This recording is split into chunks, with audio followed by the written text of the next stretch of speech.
There is a place where enormous deserts meet snow-covered mountains, where ancient trade routes cross some of the harshest landscapes in Asia, where dry deserts can exist alongside green grasslands, deep forests, glaciers, and turquoise lakes. This place is Xinjiang. Located in the far northwest of China, Xinjiang is one of the largest regions in the country. It stretches across a vast part of Central Asia, and its landscape is almost impossible to describe with a single image. In the south lies the Taklamakan Desert. To the north rise the Altai Mountains, and across the center stand the enormous Tian Shan. Between them lie valleys, basins, rivers, and oases. Some areas are so dry that almost nothing grows. Others are covered with grass and wildflowers. Some mountains remain covered in snow throughout much of the year. And between these extremes, people have lived for thousands of years. They built settlements around water. They crossed deserts with caravans.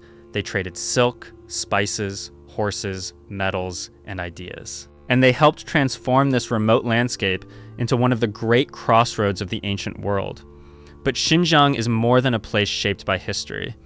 It is a place shaped by extremes. And to understand Xinjiang, we have to begin with the land itself.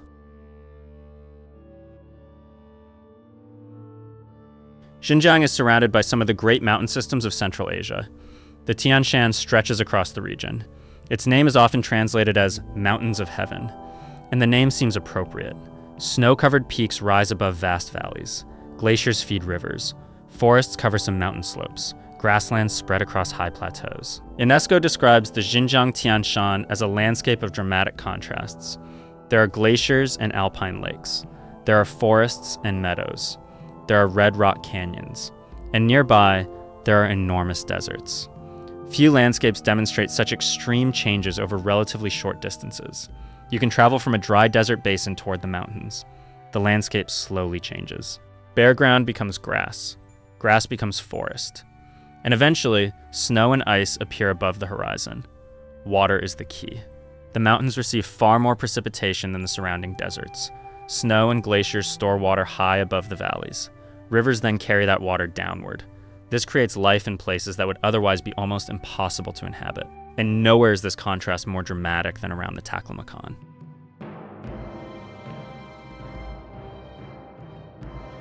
The Taklamakan is one of the world's great deserts. It occupies much of the Tarim Basin. From above, it looks almost endless. Dunes stretch across the horizon. Sand covers enormous areas. And in many places, the landscape appears completely empty. But the desert is surrounded by mountains, and those mountains provide something the desert desperately needs: water. Rivers descend from the surrounding highlands. Some flow toward the edges of the desert. Along these rivers, vegetation can survive. Oases appear. And around those oases, human settlements developed. This is one of the great geographical stories of Xinjiang. The desert did not simply prevent civilization. It helped shape where civilization could exist. People learned to follow water. They built settlements around it. They created irrigation systems. And they developed ways to survive in an environment where water was always precious.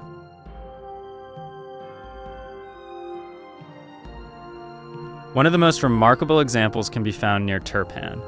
Turpan lies in one of the hottest and driest parts of Xinjiang. The surrounding landscape looks almost hostile. Yet for centuries, people have cultivated crops here. The secret lies beneath the ground. It is called the Karez system. Karez are underground channels. They collect groundwater from the foothills. The water then travels through gently sloping tunnels. Eventually, it reaches the surface. No large pumps are needed. Gravity does much of the work. UNESCO describes Karez as a sophisticated form of water management that helped communities survive in arid environments. Imagine living beside a desert. The surface is dry. The summer heat is intense. And yet, beneath your feet, water is quietly moving through the earth. That hidden water can support gardens, farms, and settlements. In this way, the people of Xinjiang adapted to the desert. They did not simply fight against it. And this same relationship with water helped shape the history of the region. Xinjiang was never truly isolated. It stood at the center of a much larger world. For thousands of years, merchants traveled across Central Asia. They moved between China, Central Asia, Persia, India, and the lands farther west. there was no single road called the Silk Road. Instead, there was a vast network of routes. Different paths connected different cities and oases. Xinjiang became one of the most important regions within this network. The reason was geography. Travelers crossing Central Asia needed water. They needed food. They needed places to rest. And they needed guides who understood the landscape. Oasis settlements became natural stopping points. Markets developed. Caravan routes grew. Languages mixed. Religions traveled. And ideas moved from one civilization to another. UNESCO's Silk Roads Heritage Network includes a major corridor running through Central Asia and Xinjiang.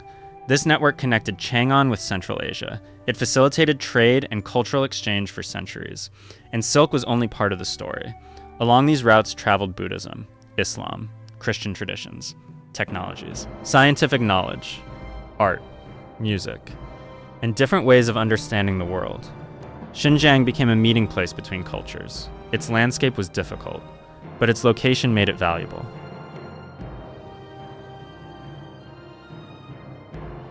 Today, traces of this ancient world can still be found.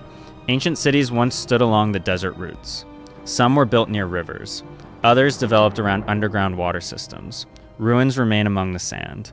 Walls rise from otherwise empty landscapes. And caves contain traces of religious art and ancient manuscripts. These places remind us of something easy to forget. The desert was never completely empty. People were here. They traveled through it. They built lives around its limited water.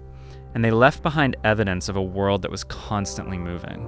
But Xinjiang is not only a land of deserts and ruins. Travel north, toward the Altai Mountains, and the landscape changes dramatically. The northern part of Xinjiang can look like another world. Forests cover mountain slopes. Green meadows spread across valleys. Rivers flow through open grasslands. And in autumn, entire valleys can become filled with golden colors. One of the best-known landscapes is Kanas. Kanas Lake lies among the Altai Mountains. Its clear water is surrounded by forests and high mountains. The lake is famous for its beauty. It is also associated with local legends about mysterious creatures living beneath its surface. Whether those legends are true or not, the landscape itself needs no exaggeration.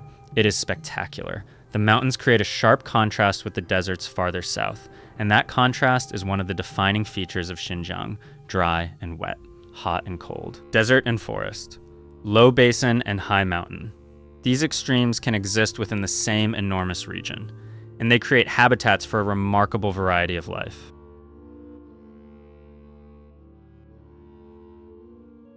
In the mountains, wild animals can survive far from the cities. Grasslands provide food for herds. Forests provide shelter. Rivers create narrow corridors of life. And in the high mountains, species adapted to cold and difficult environments can survive.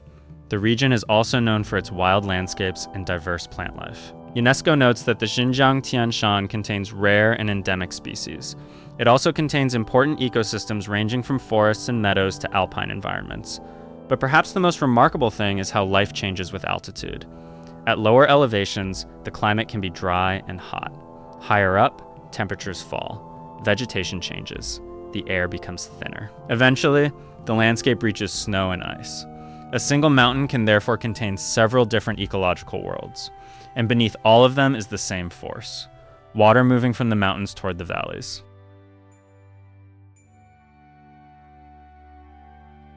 There is another side to Xinjiang that is easy to miss.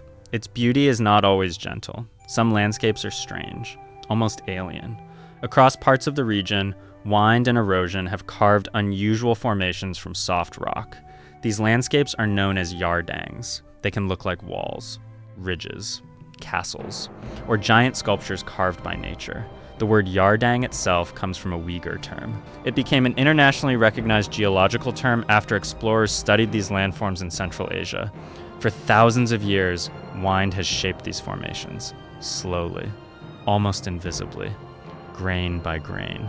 The result is a landscape that can look completely unreal. And once again, Xinjiang reveals its greatest characteristic. Nothing here seems to belong to just one world.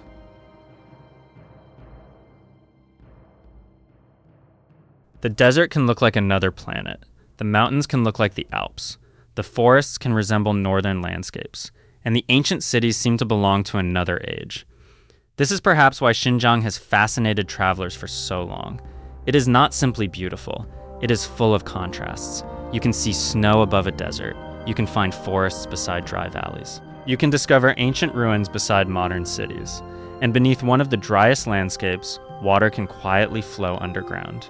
But Xinjiang also reminds us how dependent human life is on geography. The ancient trade routes followed water. The oasis towns depended on irrigation. Agriculture depends on rivers and groundwater. And modern communities still depend on the same natural systems. The mountains provide the water. The valleys provide space. And the deserts define the limits. Change one part of this system, and the others can feel the effects. Climate is also changing across Central Asia. Temperatures are rising in many regions. Glaciers and snowfields are under pressure. Water availability can change, and communities that have depended on mountain water for generations must adapt. The story is not unique to Xinjiang. It is part of a much larger story unfolding across the world's dry regions. Mountain water supports life far beyond the mountains themselves. And when the climate changes, that balance can become harder to maintain. For a place like Xinjiang, this relationship is especially important, because here, the difference between a dry landscape and a living landscape can be water, a river, a spring, a glacier, or a hidden channel beneath the desert. From the air, Xinjiang can look almost impossible. A vast desert stretches beneath enormous mountains. Snow covers distant peaks. Green valleys appear like islands of life. Ancient roads disappear into the sand, and lakes reflect the mountains above them. It is a land of extremes, but it is also a land of adaptation. People learned how to cross deserts. They learned how to store and transport water. They built cities around oases. They connected distant civilizations through trade. And they turned some of the harshest environments on Earth into places where life could continue. That may be the real story of Xinjiang, not simply a story about deserts, not simply a story about mountains, and not simply a story about the Silk Road. It is a story about the relationship between people and the land, a relationship shaped by water, by distance, by climate, and by geography.